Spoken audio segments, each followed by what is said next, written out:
God friends. பிரசங்கி 4ஆம் அதிகாரம் 10ஆம் வசனம்.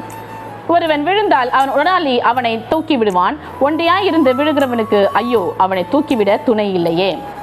கடவுள் இந்த உலகத்தை படைக்கும் பொழுது ஆணும் பெண்ணுமாக படைத்தார். கணவன் மனைவி என்கின்ற ஸ்தானத்தில் தான் அவர்களை படைக்கின்றார். காரணம் என்னவென்று சொன்னால், இந்த ஏற்ற துணையை அவளுக்கு உண்டாக்குவோம் என்றுதான் கர்த்தர் ஏற்ற துணையை உண்டாக்குகிறார். இந்த ஏற்ற துணை என்று சொல்லும் பொழுது கணவனுக்கு மனைவி ஏற்ற துணை, மனைவிக்கு கணவன் ஏற்ற துணை. இதையே தான் பரிசுத்த ஆவியானவரை நான் அனுப்புகிறேன், நான் சென்று உங்களை சகல பரிசுத்தத்துக்குள்ளும் அவர் உங்களை நடத்துவார் என்று சொல்லி இந்த உலகத்தை விட்டு இயேசுவானவர் செல்லும் பொழுது தன்னுடைய சீஷர்களிடத்தில் சொல்லிவிட்டு செல்வதை பார்க்கின்றோம். பரிசுத்த ஆவியானவரை எப்படி அழைக்கிறோம் தெரியுமா? அதனுடைய மீனிங் என்னவென்று சொன்னால் ஏற்ற துணை. Is an helper. வசனம் சொல்லுகிறது அவருடைய அர்த்தம் என்னவென்று சொன்னால் ஹெல்பர்.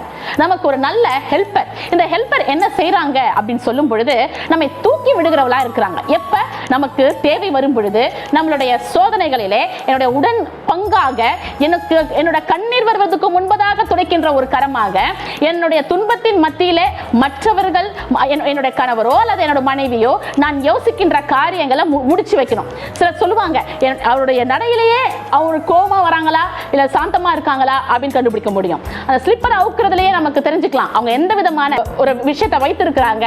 உலகத்துல இருக்கின்ற எல்லா விதமான சயின்டிஸ்ட் கூட சொல்றேன், அவங்களுக்கு இல்லாத ஒரு ஞானத்தை நம் கூட இருக்கின்ற கணவனுக்கு அல்லது மனைவிக்கு கர்த்தர் கொடுத்திருக்கிறார். அதுதான் பரிசுத்த ஆவியானவருடைய தேற்றுதல். அநேக விதமான குடும்பங்கள்ல இது குறைவு.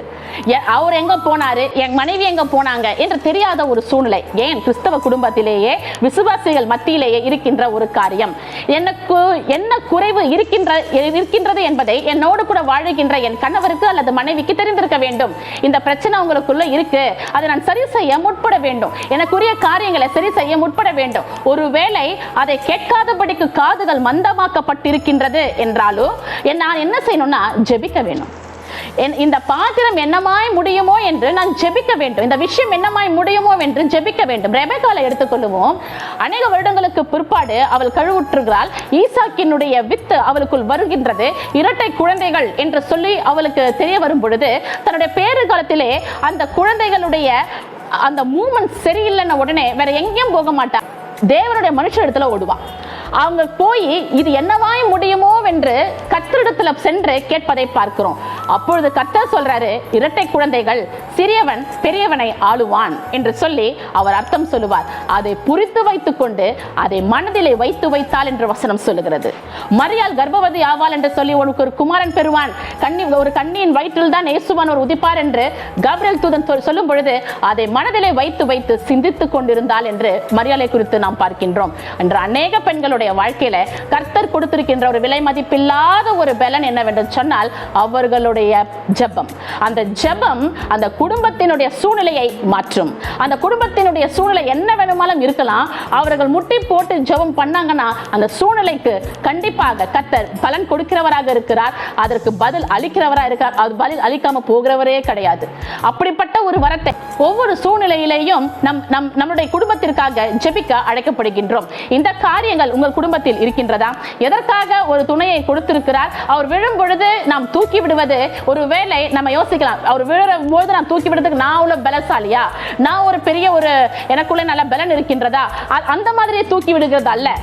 எந்த ஒரு துணை, அது கணவன் மனைவியாக இருந்தாலும் சரி, சிப்ளிங்ஸாக இருந்தாலும் சரி, ஃப்ரெண்ட்ஸாக இருந்தாலும் சரி, இது எல்லாமே கடவுள் கொடுக்கின்ற ஒரு நல்ல ஒரு கர்த்தரோடு கூட இருக்கின்றவர்களுக்கு நன்றாக புரியும். அவர்கள் கொடுக்கின்ற ஒரு பலன். அந்த பலனை நம்ம புரிந்து கொள்ள வேண்டும். பிள்ளைகள் குடும்பத்திற்கு கொடுத்த ஒரு பெரிய பொக்கிஷம். அந்த பலனை நம்ம எப்படி பயன்படுத்திக் கொள்ளுகிறோம்? பெற்றோர்கள் துவண்டு வருகின்ற காலங்களிலே கஷ்டத்தின் மத்தியில் ஒருவேளை பெற்றோர்கள் இருப்பாங்க, பலவீனத்தின் மத்தியில் பெற்றோர்கள் இருப்பாங்க. அவரை தூக்கி விடுவதற்கு தான் அந்த குடும்பம் இருக்கின்றது, அந்த பிள்ளைகள் இருக்கின்றார்கள். இந்த தூக்கி விடுதல் உங்களுடைய குடும்பத்தில் இருக்கின்றதா? அல்லது தள்ளி விடுகிற குணத்தில் நாம் இருக்கின்றோமா? நான் என் சகோதரனுக்கு காவலாளியோ என்று கேட்டானே காயின், அந்த அன்பை போல் இருக்கின்றோமா? அல்லது என்னுடைய உடன்பிறவா சகோதரனிடம் சொல்லி தன் தகப்பன் தன் சிநேகிதனை கொலை செய்ய வரும் பொழுது தன் சிநேகிதனுக்காக நின்ன அந்த யோனத்தானை போல அந்த அன்பு உங்களுக்குள் இருக்கின்றதா? சிந்திக்க அழைக்கப்படுகின்றோம். Have a blessed day. Praise be to God.